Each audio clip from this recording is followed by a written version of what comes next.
Items of new business, first of which is the Kids Planet Design Review Pre-Construction Phase. Mr. Watson is with us this evening in his role as Assistant Director of Parks and Recreation to give us some proposed design results from the renovation of Kids Planet Playground and the surrounding park. The floor is yours, sir. Thank you very much, Mayor Danner, members of council, for the opportunity to present this proposal to you tonight. It's hard to believe that this process has been ongoing or had wheels turning now for almost 18 months. But it was in February of last year when we selected Alta Planning and Design to craft the master plan for Kids Planet. From there, we established a project steering committee of 14 members made up of community business partners, civic leaders, and City of Greer staff. Our project team, or City of Greer staff, went to local elementary schools to solicit input, gather ideas, see what the kids from this area wanted in their next playground. We also held public input session here at City Hall. And that brings us to what we heard. What do we need? What did people say that they wanted to see at Kids Planet? From children, we heard an enchanted forest theme. They wanted adventure play, climbing products, water play, swings, and music. From the parents, we heard more shade, of course, and you could really appreciate that on a day like today. More visibility, and we'll be able to see their children wherever they are when they're at Kids Planet. Walking trails, fitness equipment, water play, safety, and creativity opportunities such as music and art opportunities. And also from our staff. It's not on this slide, but we also listened to our staff, and we heard that we wanted to hear accessibility, inclusion, keep maintenance in mind when we're building this playground. And also we wanted to make this a destination playground, unique. Just like the original Kids Planet, we want to have something that everybody from the upstate or from the surrounding areas wants to come to Greer and enjoy. So as we work towards the final design of the master plan, you can see here the side-by-side comparisons. The one on the left is Kids Planet as it sits today, and then the one on the right are some changes that were going to be included in the final design. Immediately, you'll notice the additional pathways that are marked in yellow and green. The new parking lot, referred to as the eastern parking lot, is accessed by the bottom entrance to Century Park. You'll notice a little small blue elbow, if you will, that's a separate misting station. Right now the misting area is inside of another playground, but we wanted that moved outside of it, next to a central plaza located in the middle. There's also 50-foot zip lines. The music area has its own little area next to the plaza outside of the playground footprint. We also see here called out areas for outdoor fitness stations. And again, the parking lot down at the bottom, which is very important at this facility. And then in September of last year, we brought to you the final master plan, which you approved. It included everything that we just talked about, and also included a pair of hillside slides going down to that new parking lot on the eastern part of the property, taking advantage of the slope as it works down to that drive. And also, we added another zip line, but this one is 100-foot long, so very cool design. Moving forward, we solicited proposals from professional playground companies all over the country, and we had 8 submissions. Our staff project team evaluated those proposals, solicited additional information, and actually narrowed the field down from 8 to 2. The final 2 were Carolina Parks and Play, or landscape structures, and also Cunningham Recreation, or game time. These are 2 companies that we have dealt with numerous times over the past 20 years, or at least as long as I've been here. Very reputable companies, put out very good product. So we invited them in on March 18th to present their entire proposal to our full project steering committee. This sheet just kind of shows what the steering committee graded each proposal on. All of these elements from this sheet were pulled right from the master plan, right from the data we collected from the input sessions, to make sure that we were getting exactly what the public wanted from the playground. And the results, as you can see here, there were 9 committee members that chose Cunningham Recreation and 5 that chose Carolina Parks and Play. So, now the fun part, we get to see exactly what the proposal from from Cunningham Recreation looks like. This is an overhead or conceptual view, and to orient you, the 2 buildings you see in the upper left, those are the bathroom buildings. So Brushy Creek Road would kind of be at the bottom of that particular conceptual. The orientation really hasn't changed. As you come in, you still have the 2 to 5 area on your right. You'll see the circular plaza, kind of the meeting or the middle point of the playground in the middle. To the left, or kind of to the top of that, is the misting area. The music station is on your right. As you work or progress throughout the playground, you'll see the 5 to 12 playground area on your left, and then the 3-bay zip line station on your right. The outdoor fitness equipment is actually kind of notched around the walking trail, or the new walking trail around the playground. And also, well, we'll get into a little bit more details here about the hillside slide. But this kind of zooms in on the 5 to 12 area, the first one on your right when you come in. Keeping up with the theme that we heard, Enchanted Forest, you'll see kind of like the oversized insects, animals, and mushroom steppers. And these are play elements that would actually be incorporated into the design. Keeping with the nature theme, you'll see kind of like climbing logs, or where they can climb underneath them. The oversized dragonfly, where it has interactive wings.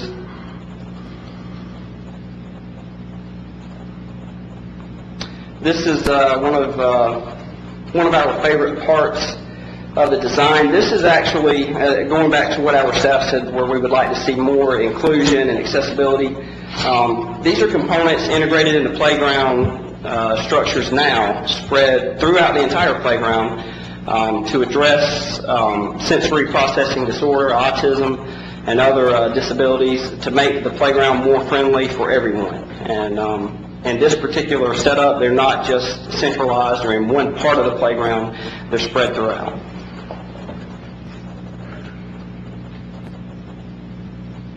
The large butterfly that you see there is actually a shade structure.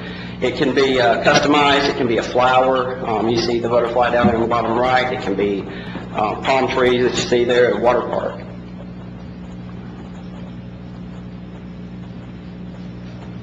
Moving on to the 5 through 12 area, we have what's referred to as the orchard or the grove. It's a series of trees, if you will. This shows the different designs. You could have like evergreen or pine trees. You can have kind of like apple trees is what's shown on our conceptual, I think. But they're basically just climbing apparatus for the kids that they can kind of go from one to the other and feel like they're climbing through a forest.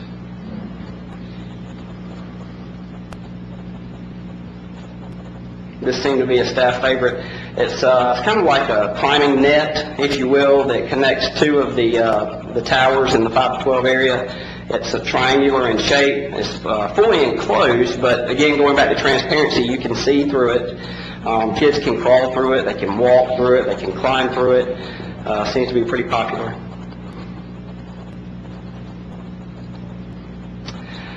This illustrates basically what we all grew up with as tire swings, but it's a modern-day tire swing. As we talked about earlier, accessibility is certainly factored in, so you can see that they're lower to the ground, easier access for those with disabilities, but certainly from the design you can see how it's akin to the tire swings that we grew up with.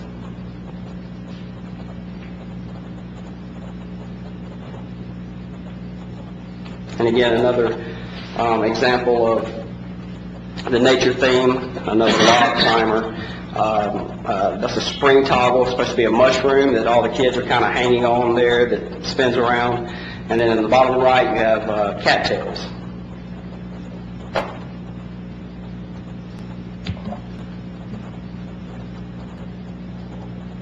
This is a pretty cool area here. It's kind of an area that doesn't have any playground equipment in it, but they refer to it as the bog. And it's a series of undulations and kind of mounds, if you will. But you'll see in the middle, or especially in the bottom right, you can really see, looks like there's a trampoline at the bottom where kids can go and jump on it, which is that's exactly what it is. It's a trampoline or a series of those at the low points of the playground, but those are also drains. So when we get large amounts of rain, all the water runs to them, and they serve as a drain to get the water off the playground and keep it safe, but they also act as trampolines for the kids.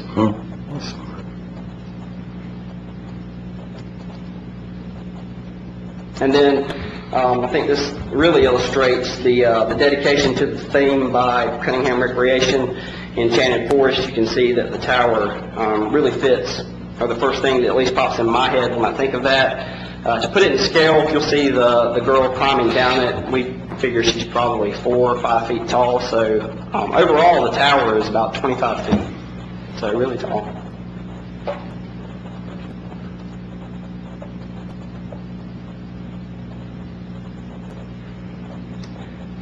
The zip line station, as we see here, we've been told by everyone it can be enjoyed by people of all ages. It's a 3-bay zip line, 50 feet long. One of the 3 swings, of course, is accessible. So really cool. That was popular. Although we have not had one here in Greer before, we seem to get a lot of positive feedback about that. The misting station, which again will be separate. These are some illustrations of what the misters could look like. I think the conceptual only shows one mister in that actual part of the playground, but there will actually be 3. They can be fully circular with like a butterfly or an insect, or they can be, you see the vines at the top. You can also have rocks in there that just kind of spray mist from the side, so it doesn't have to be anything that kids run under. They can run through a series of rocks. Also, getting back, to the nature thing.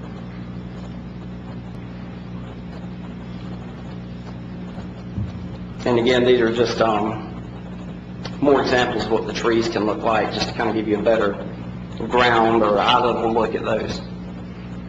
One thing I do want to mention, Cunningham Recreation's proposal included no engineered wood fiber, no mulch. And if you've been to Kids Planet, you know that'll be a big change. All of the surfacing included in this proposal is pour-in-place rubber surfacing, which is what we have at the playground here, with the exception of the misting arch and the musical section and the outdoor fitness equipment areas, and those are concrete.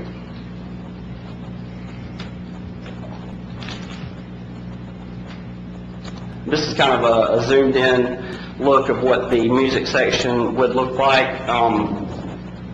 This illustration only shows about half of the music that would actually be in there. I think there would actually be 8 or 9 pieces in total. This one shows 5. And again, you can see these are easily accessible. They come with a variety. You see the drums and come out the xylophone and different types of music instruments. And again, the 3-bay, 50-foot zipline station, different point of view. And then the outdoor fitness equipment. Again, these are we wanted to keep these outside of the playground areas, so if you want to come to Century Park and enjoy it, you don't have to have a child that you take to the playground. You can come up there and jog or walk and enjoy the fitness stations. These are more traditional type fitness stations, easy to comprehend, and they're also accessible.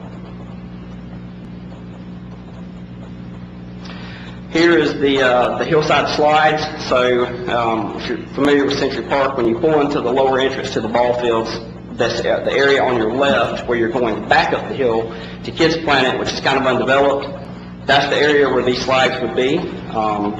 So you would kind of go through the proposed parking lot, and just on the other side of the parking lot, these slides would be in the embankment there. And then one more view of everything from an overhead shot. They have a video that I'm going to show you. One thing I do just want to let you know, the video will show the park at night with the pour-in-place surfacing and the colors, and we do have park lighting including in the overall design. The pour-in-place is kind of set up to reflect against the light. Right now, we have no plans to change the hours. It's open from sun up until sundown, but you'll kind of see that illustrated in the video.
Excellent job by Cunningham Recreation. You can tell playground is a play for everyone except for those guys, and it's a business, you can tell, with the amount of effort that they put into their proposal. One last thing, we were fortunate enough to be able to pursue community development block grant funds through the Greenville County Redevelopment Authority for this project. In that, we found that the items addressing accessibility for the project, so sidewalks and pathways, would qualify for those dollars. No playground equipment because of the procurement process and Davis-Bacon that's required to be eligible for those funds, but all of the sidewalks and pathways and the accessible parking spaces at the eastern parking lot would qualify. So, with every project, that brings us to the budget. As you'll see here, we'll start with the revenue. We had a $1.3 million budget for the project. We also have $237,000 in additional funds from miscellaneous items, whether they be maintenance that we have not had to apply at Kids Planet, or projects that we have not, or dollars we have not had to spend on projects. So total revenue is a little over $1.5 million. Expenditures for 100% build out of everything that we've seen so far. For site design or professional fees would be $50,000. The playground equipment alone, including the installation, would be $1,092,826. The grading and site work for the entire project would be $795,000. So total expenditures for the project just over $1.9 million. By the time you factor in the CDBG funds, $223,000, that would leave us with a deficit of about $178,000, or $178,256. So to get our budget back into the black, you can see what we deleted out of the project, or we backed out. That's the 100-foot zip line, the surfacing under the zip line, the concrete curb to hold the surfacing, the 2 hillside slides at the bottom parking lot, the concrete steps that accompany those hillside slides, and then the bottom parking lot, as you come into the bottom entrance of Century on your left, instead of paving that with asphalt, we would convert that to gravel, and then that would leave us at $18,336 in the black. So you won't have any zip lines or slides? We will still have the 3-bay zip line. Yes, sir, but the 100-foot zip line that's kind of, as you're moving down towards that lower part, that would come out. And then also the 2 hillside slides down on the eastern part of the property also. I hate it's not going to have slides. For $13,000. That was, Yeah. now I was looking. You were looking forward to that, weren't you? I really was. I'm really disappointed. I can't imagine costing that kind of money to. We just asked you to go down that slide with him. Go back to those numbers one more time, please. That's 13.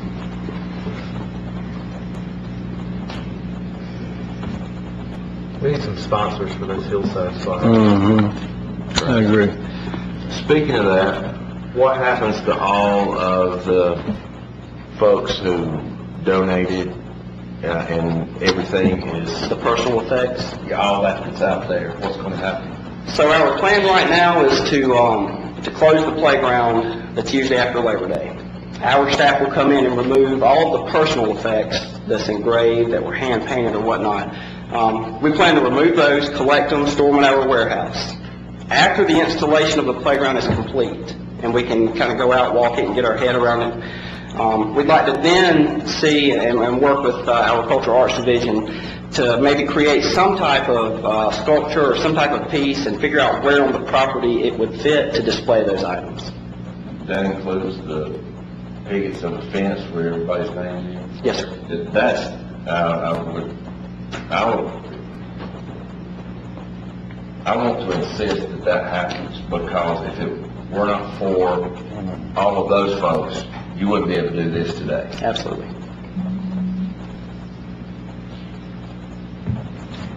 I agree totally.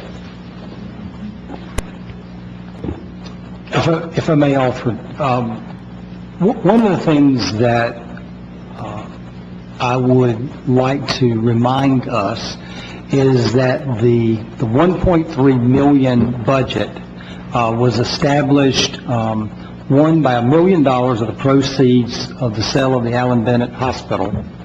We allocated $1 million to this project, and an additional $300,000 that was provided as a personal gift, $100,000 a year over a 3-year period. Let's not forget that the proceeds of the sale of the Allen Bennett Hospital was greater than $1 million. If it was your choice to allocate more than 1 million from the proceeds of that project, you would be able to do this without phasing the project. There certainly is the opportunity for us to solicit private contributions to the project, and I think that there is an opportunity for that to be successful. But there has to be a decision made in relative short term so that we are able to proceed with purchase orders and procurement for the design and build of those structures. These aren't items that they have in a warehouse. And so we have to have lead times to get that going. This project can easily be accomplished in 2 phases. We can do, as we've shown here, removing the 100-foot slide and the zip line, and then removing the 2 hill slides. And then we could come back at the future and install those later as a phase 2 of the project. Or we could proceed with some plan that you would give us direction on how to proceed. David, I'm going off of memory at this point. Total proceeds from the sale of the hospital was, I may be taking you off guard as well.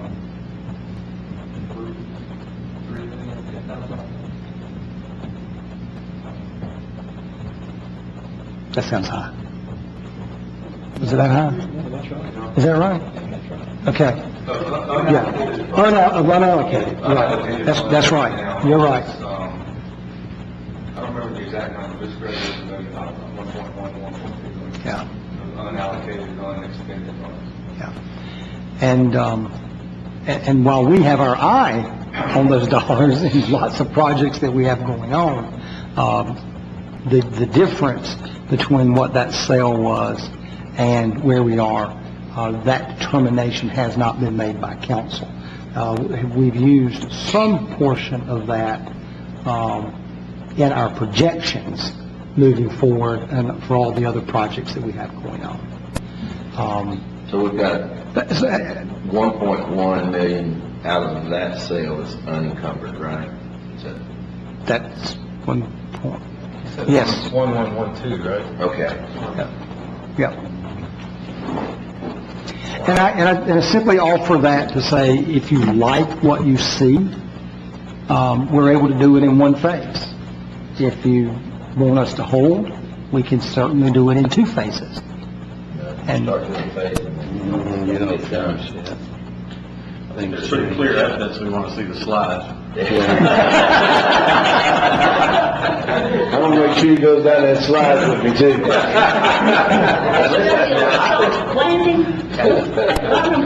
I think it's a good idea that you remove the asphalt from there and make that stone.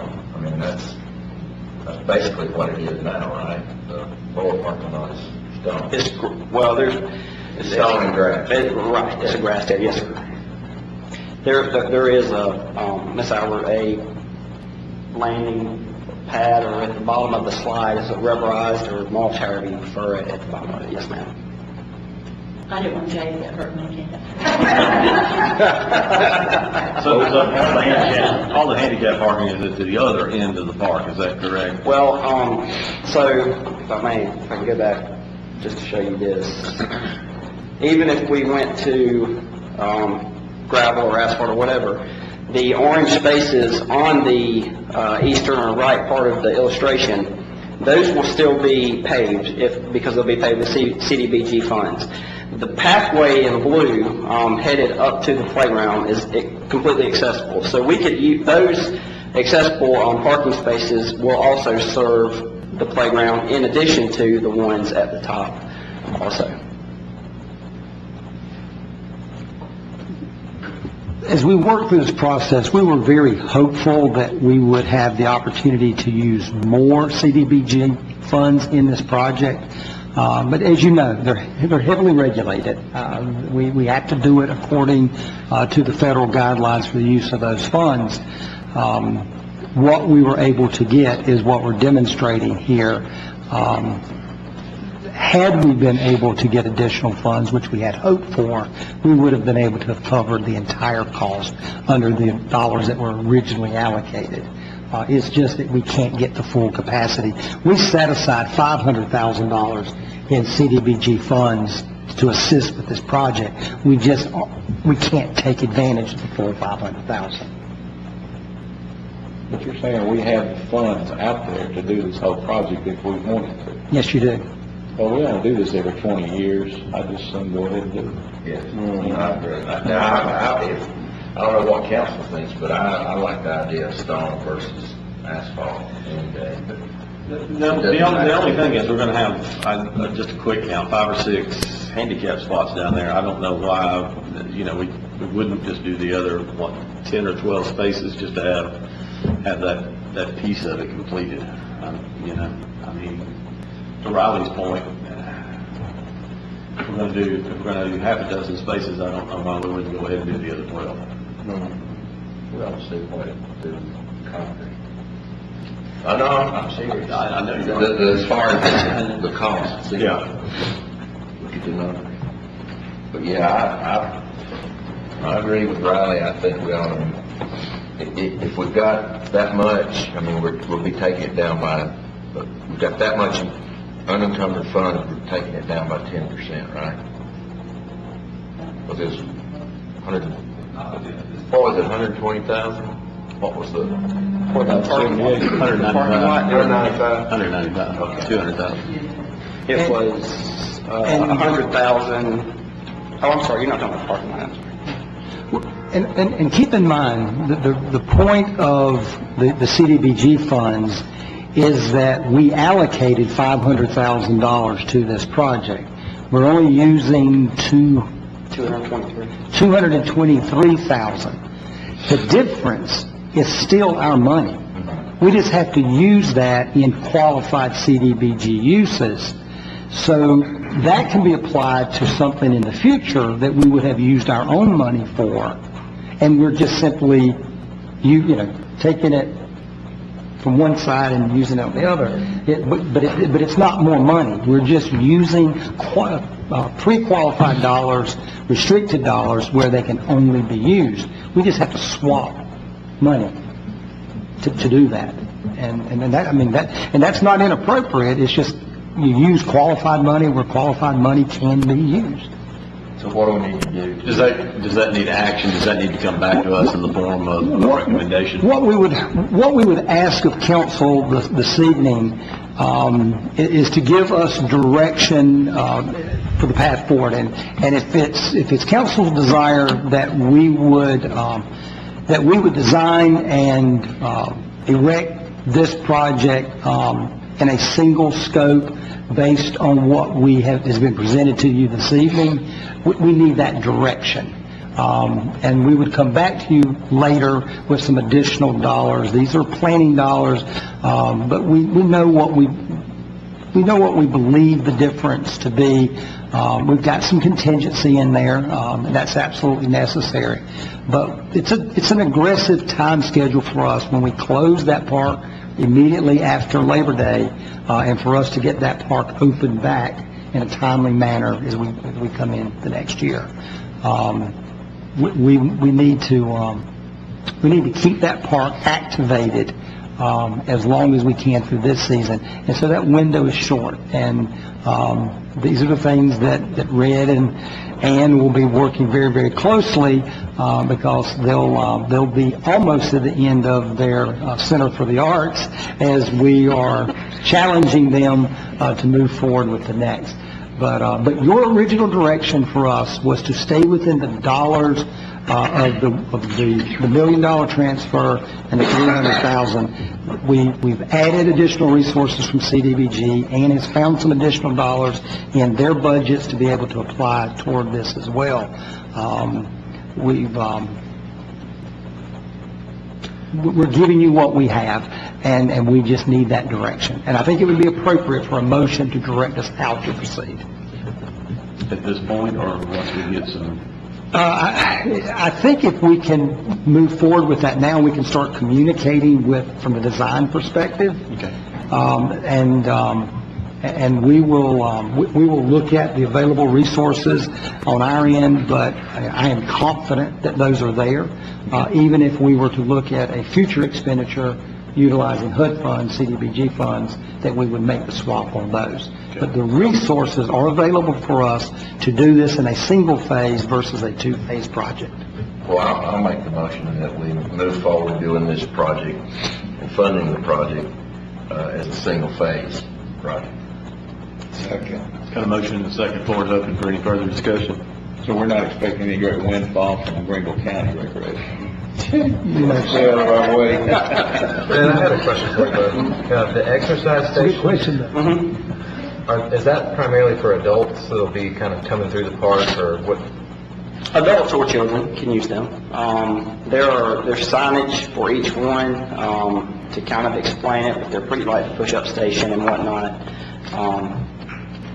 There's signage that kind of direct you, but they are designed for adults and Scheduled for adults. But one thing that I didn't see in that design that I'd love to see, and there's been a big move back to calisthenics movements and a lot of bar work and different things like that. There's a lot of people here that train in public spaces, and I've heard a lot of feedback that there's nowhere to do pull-ups and muscle-ups and chin-ups and things like that, and that wasn't in that design. I'd love for one of those elements to address that, because it looks like everything's done on the ground, and it would be really cool to have some type of graduated system to where kids could do pull-ups and, maybe middle schoolers, and then you have the high schoolers and adults, and because there's really nothing like that here. And I know F3 trains here in the park, and there's a bunch of other people that love to run, but they love to have that resistance training kind of mixed into it, and I'd love to see that as one of those elements. I think that'd be really cool.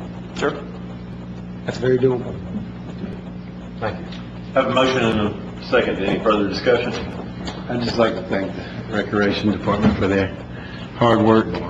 It's a bold statement, just like it was when Kids Planet was first into existence. You did an outstanding job. Ms. Adams?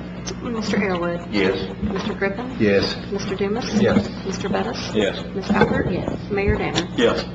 Thank you.